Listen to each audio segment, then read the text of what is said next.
let me draw very briefly on my experience in the Cabinet Office when I was building up civil emergency planning and indeed running COBRA in exercises and for real. Encouraging investment in the resilience of our critical national infrastructure was a key pillar of all our work to prepare the nation better to cope when disruptive shocks arrive. But our thinking on resilience evolved. It went through 3 phases, which I think are of some interest. The first phase was very straightforward. It's the analogy to the theory of materials, a material that reflects back the energy of an impact and bounces back into shape. We call a resilient material. And so we put a lot of effort into the physical infrastructure, greater redundancy in networks, standby capacity, so that services would be quickly resumed even after disruption. And as David Willits just said, I mean, that nowadays includes the cyber dimension. But in the second phase of our thinking, we began to recognize the fundamental truth that if the energy of some disruption, some impact is absorbed by the material, then internal damage will be done. And that led us to reflect on the psychological resilience of the affected communities and indeed the vital role played by local civil society groups, those associated with churches and mosques and temples and gurdwaras and charities, from the St. John's Ambulance to the Mothers Union to sports clubs, and the value of having that infrastructure to a healthy community. So how resilient are our local communities, and how do we feel together as a society when a big challenge arrives? But in the third phase of our thinking came the recognition of what we called adaptive resilience. There are many circumstances when we don't want to bounce back into the shape we were before.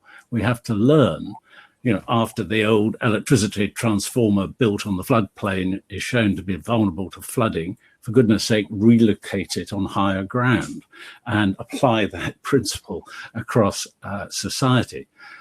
So building back better is not a bad slogan.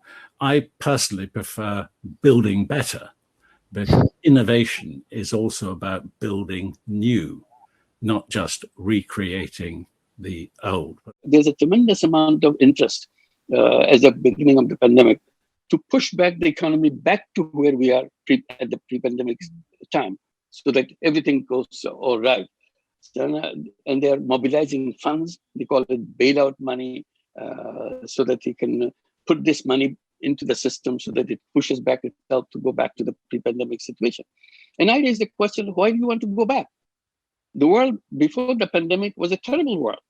The world that it was bringing global warming.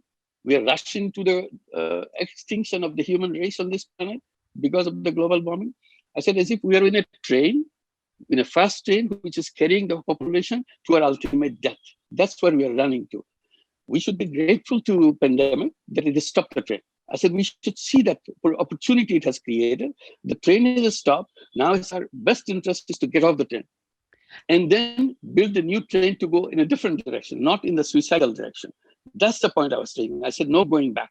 This is not the safe thing.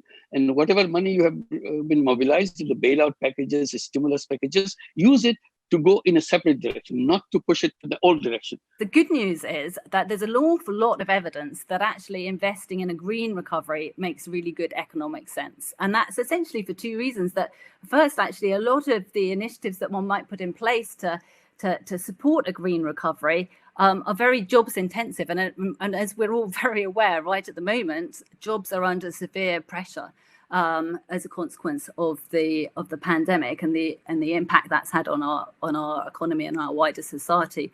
But also in the longer term, measures that you might put in place to support a green recovery will also lead to a more resilient economy into the future, make that economy more resilient, more productive in the face of that wider threats posed that I described at the start.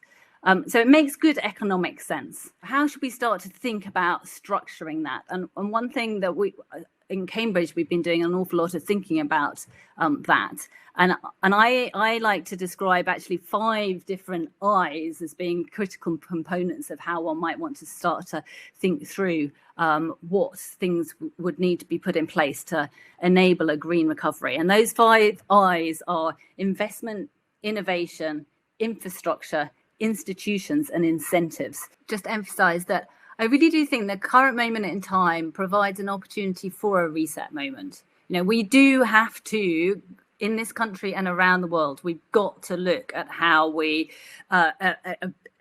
construct our future, invest in our future today.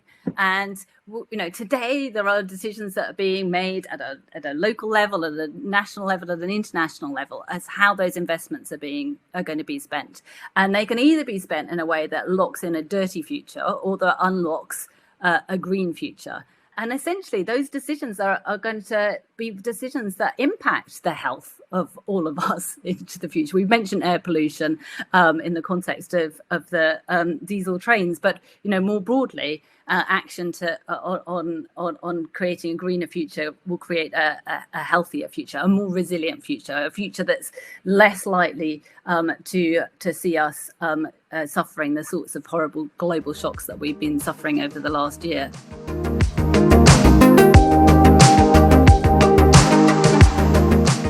I think what young people are looking for in terms of leaders, is people who they can trust, and that trust is built by, if they've done something wrong, taking, being accountable and saying, we hold our hands up, we've done something wrong, and being clear and consistent. So when the messaging isn't clear and consistent, then it's really hard to trust the people who are giving those messages.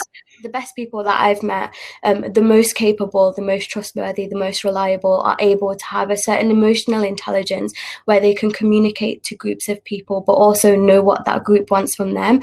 And when we talk about leaders, that's certainly a massive requirement of leaders, whether that's politicians or leaders in business or leaders in science, is that they have to be trustworthy and reliable and have that emotional intelligence where they can work out what people want from them.